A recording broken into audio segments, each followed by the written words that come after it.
Assalamualaikum warahmatullahi. Kembali lagi bersama saya, Vena di channel Ruang Sunyi, yang akan menemani malam kesendirianmu. Sebelum masuk ke ceritanya, tarik selimutmu, matikan lampu kamarmu. Mari simak ceritanya. Jika kamu belum tahu cerita bagian sebelumnya, silahkan klik link di kolom deskripsi.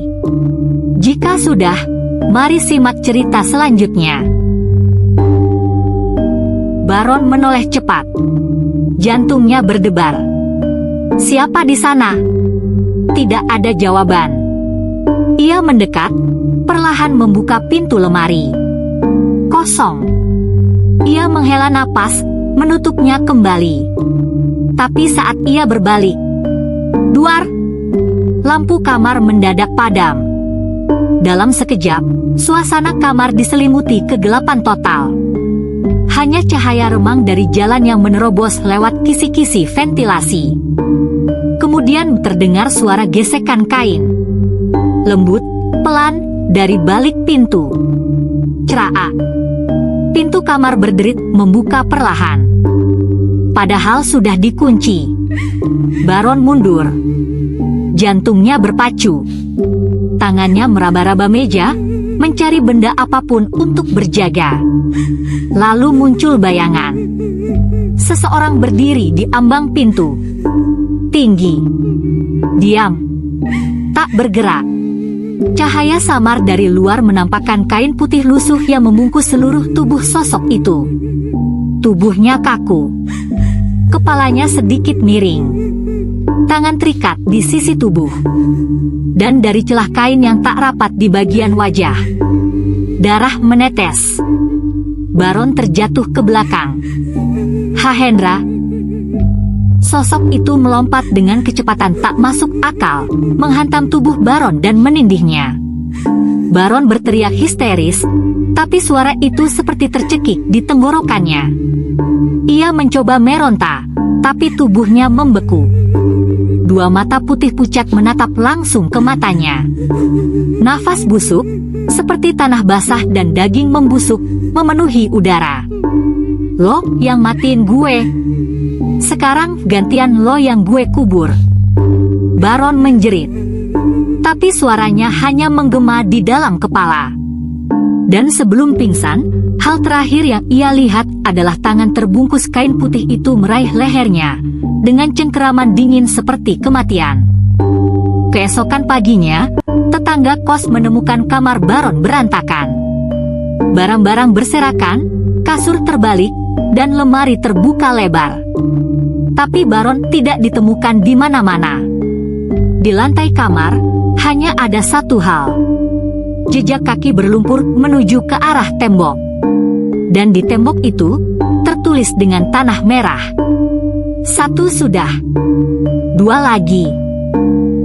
Malam berikutnya, kos Ronald, pukul 00.15. Ronald duduk diam di depan laptopnya. Tapi bukan untuk mengerjakan tugas. Sejak mendengar kabar hilangnya Baron yang misterius, pikirannya tak bisa fokus. Ia baru saja mendapat pesan dari Benny. Gue gak bisa tidur, Ron. Lo dengar kabar kamar Baron? Polisi datang tadi. Ronald menggigit bibir. Jemarinya menggigil di atas keyboard. Ia sendiri tak mau mengakui, tapi sejak kejadian di bukit itu hidupnya berubah. Tiap malam, selalu ada suara. Ketukan. Bisikan. Bayangan putih. Dan tadi pagi, ia melihat bekas tapak kaki kotor di balkon kamarnya, lantai 2, padahal tak mungkin ada yang naik ke sana. Ia menutup laptop. Merasa udara mendadak pengap. Ia bangkit, membuka jendela, tapi begitu jendela terbuka bau busuk langsung menyergap, bau tanah basah dan kain basah. Ronald mual, buru-buru menutup kembali. Tapi saat ia balik badan, tok, tok, tok, pintu kamarnya diketuk pelan. Lalu suara itu, Ron, buka, gue kedinginan. Ronald terpaku. Itu suara Hendra. Tubuhnya kaku. Ia tak sanggup bergerak. Detik demi detik berlalu. Ketukan terus berlanjut. Perlahan. Ritmis. Tok. Tok. Tok. Lalu suara tangisan. Bukan tangisan histeris, tapi sedih. Dalam. Seperti seseorang yang ditinggal mati. Ronald memberanikan diri mengintip dari lubang pintu. Kosong. Tapi begitu ia berbalik, jendela kamar tiba-tiba terbuka lebar, dan angin kencang menerpa masuk, membuat tirai berkibar liar. Dan di tengah tirai yang beterbangan itu ada wajah. Wajah pucat, kepala berdarah, terbungkus kain putih lusuh. Hendra. Ronald menjerit dan menjatuhkan diri ke lantai. Ia merangkak mundur ke bawah meja, tubuhnya menggigil hebat. Lampu kamar mendadak mati. Di kegelapan, terdengar suara langkah, kaku, berat, menyeret. Lalu suara lirih di dekat telinganya. Lo bilang cuma teman. Tapi lo ikut ngubur gue. Gue lihat semua, Ron. Tangan dingin meraba pundaknya. Ronald menjerit sejadi-jadinya, lalu pingsan. Pagi harinya, pemilik kos menemukan Ronald bersembunyi di kolong meja. Matanya terbuka lebar, bibirnya bergetar tanpa suara. Ia tak bicara sepatah kata pun. Ketika ditanya, ia hanya menunjuk ke arah jendela dan berbisik pelan. Dia masih di luar. Dia nunggu giliran gue. Ronald tak pernah keluar dari kamar itu lagi. Sejak malam itu, ia menjadi bisu. Dan di dinding kamar Ronald, tertulis dengan tanah merah. 2 sudah. 1 lagi. Malam keempat, kos Benny, pukul 23.45. Hanya lampu meja kecil yang menyala di kamar kos Benny. Ia duduk di kasur, memeluk lutut, matanya sembab karena kurang tidur. Sudah 3 malam ia tak berani memejamkan mata. Sejak Ronald ditemukan linglung dan Baron hilang entah kemana, ia tahu giliran berikutnya adalah dirinya. Di tembok kamar, ia mencoret kalender dengan spidol merah. 3 tanda silang besar. Hari ini tanda keempat. Dan ia sudah mulai mendengar suara-suara. Sejak sore, bau tanah dan anyir darah seolah tak pernah hilang dari hidungnya. Ia sudah mandi 3 kali. Sudah semprot kamarnya dengan wewangian. Tapi tetap bau itu datang lagi. Ia sempat mencoba pergi dari kos siangnya, tapi ban motornya kempes tanpa sebab. Gojek yang ia pesan pun tak pernah sampai. Seolah ada yang ingin dia tetap di situ. Malam makin dalam. Detik demi detik terdengar sangat keras. Jam dinding berdetak seperti suara palu ke peti mati. Lalu pukul 00 tepat, semua lampu padam. Televisi menyala sendiri, menunjukkan layar hitam dan suara desis. Benny panik, mengambil senter dari laci. Tapi ketika disorotkan ke jendela, ada tulisan dengan jari di embun kaca. Sekarang giliran lo. Benny mundur, tubuhnya gemetar hebat. Tok tok tok. Dari bawah ranjang. Ia perlahan jongkok, menunduk. Dan melihat sepasang kaki terbungkus kain putih, berdiri diam. Benny menjerit, jatuh terduduk. Dari bawah ranjang, sosok itu keluar perlahan, merangkak. Kain putihnya berlumur tanah. Wajahnya tak sepenuhnya terlihat, hanya mata dan luka menganga di kepala. Hendra. Kenapa lo ikut gali, Ben? Lo yang ngubur gue. Lo nangis waktu itu, tapi tetap gali. Benny memohon, ampun. Hen, gue gak mau gue disuruh Baron. Tapi sosok itu tak peduli. Ia mendekat, menaiki kasur. Ruangan terasa makin gelap, udara makin dingin. Jari-jarinya menjulur, menggores dinding dengan darah. Semuanya harus ikut, semua harus ngalamin kayak gue.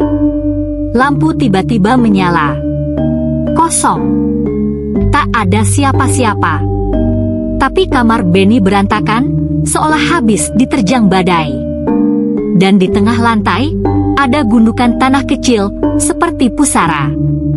Di atasnya, selimut putih yang mereka gunakan untuk membungkus Hendra.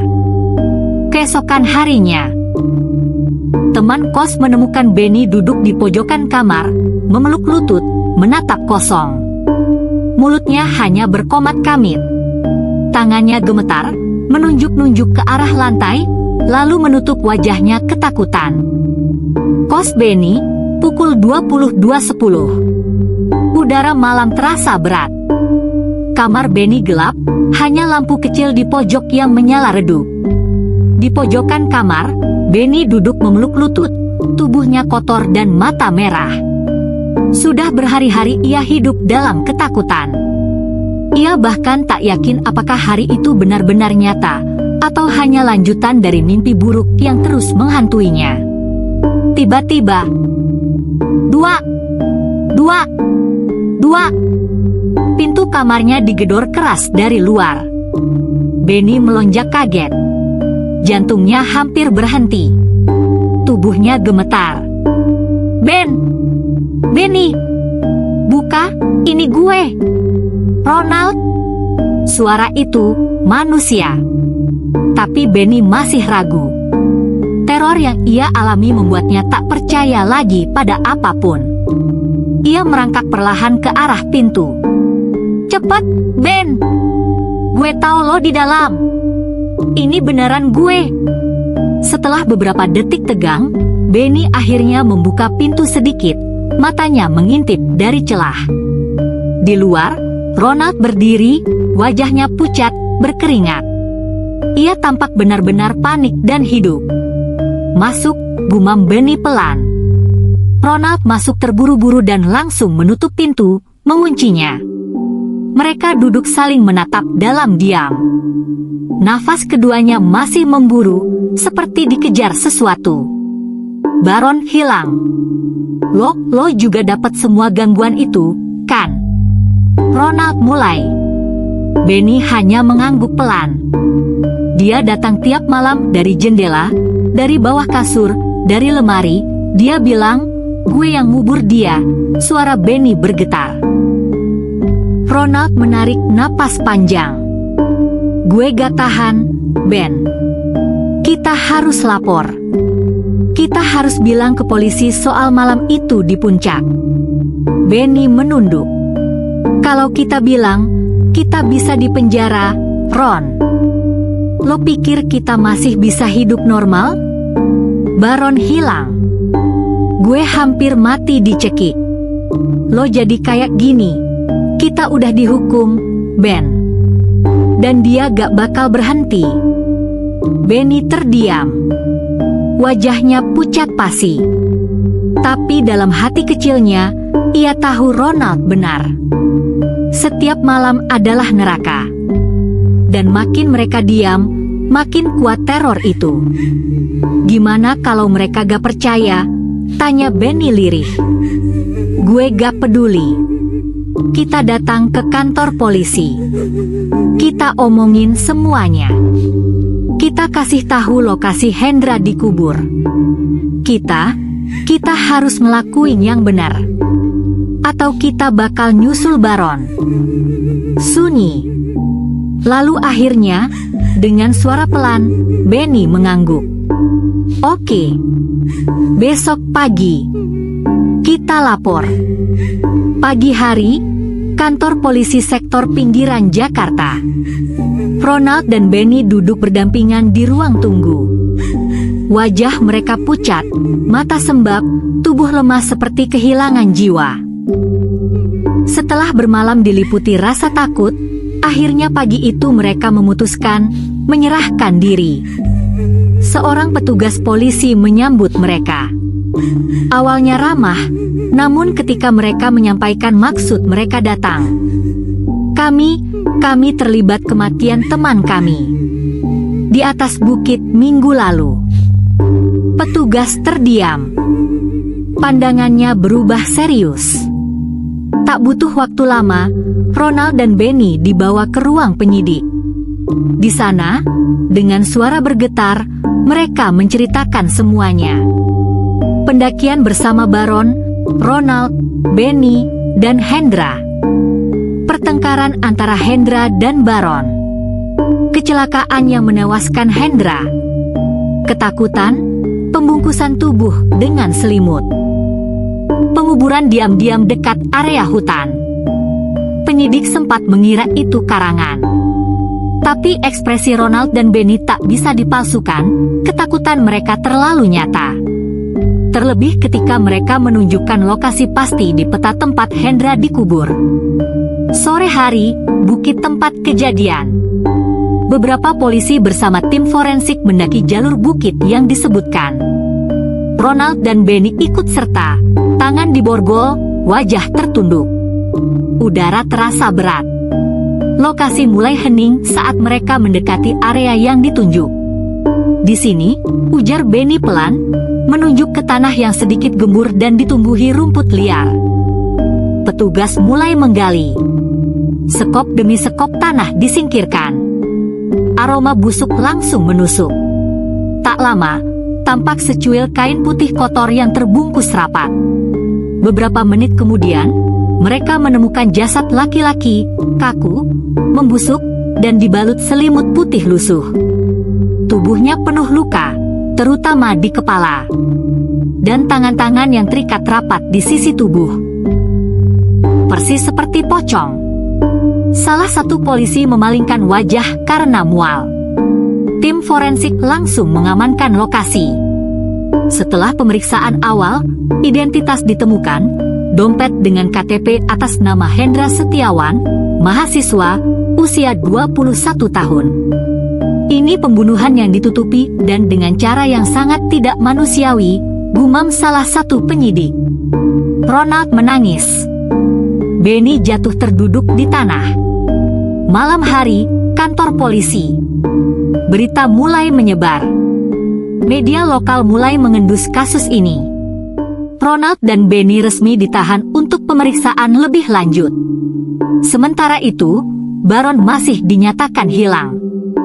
Penyidik bertanya, "Kenapa baru sekarang kalian mengaku?" Ronald hanya menjawab pelan, "Karena dia terus datang, setiap malam kami gak bisa tidur. Kami gak bisa sembunyi, dia gak akan berhenti sampai kebenaran keluar." Dan sebelum malam berakhir, salah satu polisi yang ikut menggali di bukit mengeluh demam tinggi. Katanya, sejak menyentuh tanah kuburan itu, ia merasa seperti ada yang memperhatikannya dari balik pepohonan.